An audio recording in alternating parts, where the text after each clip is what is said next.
আঘোণ মানে যেন সোণগুটি চপোৱাৰ বতৰ। আঘোণ পথাৰখন ভৰি পৰিছে সোণগুটিৰে, ভৰি পৰিছে দাৱনীয়ে। আঘোণৰ পথাৰত ব্যস্ত হৈছে প্ৰতিজন চহা কৃষক। পথাৰৰ সোণগুটি ঘৰৰ ভঁৰাল ভৰাই তুলিবলৈ ৰাজ্যৰ প্ৰতিটো প্ৰান্তত এতিয়া পথাৰত সোণগুটি চপোৱাত ব্যস্ত চহা কৃষকসকল। মূৰৰ ঘাম মাটিত পেলাই খেতি কৰা মাটিকেইডৰাৰ সোণালী ধানখিনি চপাই ভঁৰালত তুলিবলৈ এতিয়া যেন ব্যস্ত হৈ পৰিছে প্ৰতিজন চহা কৃষক।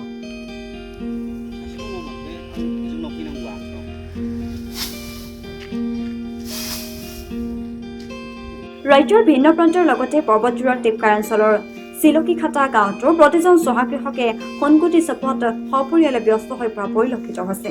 সোণগুটি চপোৱাৰ পিছত কৃষক ৰাইজে একেলগে মিলি নখোৱা ভোজ উৎসৱৰ বাবে এতিয়া পৰা পাৰ ভঙা উৎসাহ দেখা গৈছে।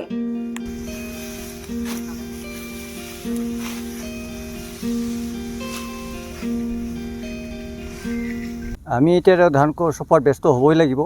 আমাৰ সেইটো বেষ্ট টাইম। এই আঘোণ মাহটো চপাবই লাগিব।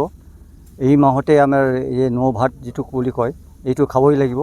আমি বড়ো জাতি হিচাপে আমাৰ এটা পৰম্পৰা, আমাৰ কিছুমান ছিষ্টেম আছে, কিছুমান নিয়ম কানুন আছে, এইবিলাক আমি পালাবই লাগিব।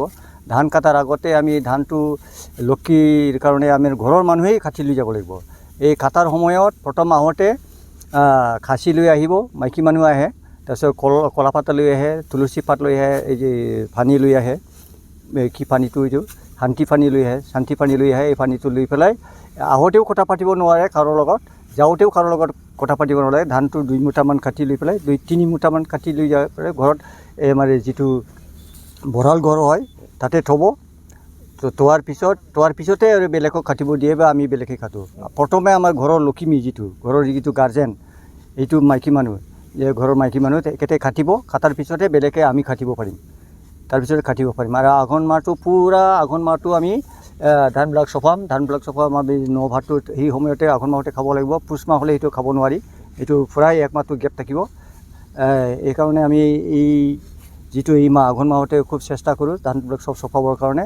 আৰু আজিকালি ছিজনবিলাক দিনকালবিলাক ভাল নহয়, কেতিয়াবা খৰাং হয়, কেতিয়াবা বৰষুণ হয়, কেতিয়াবা পাথৰ পৰে, শিল বৰষুণ হয়। সেইবিলাকো যদি হয়, বৰষুণ হ'লেতো আমাৰ একেবাৰে গোটেই যিটো বাৰিষা টাইম যিবিলাক পৰিশ্ৰম কৰিছোঁ সেইবিলাক চব ফেইলাৰ হ'ব, এইবিলাক চব নষ্ট হ'ব, আমাৰ পৰিশ্ৰমবিলাক সাৰ্থক নহ'ব।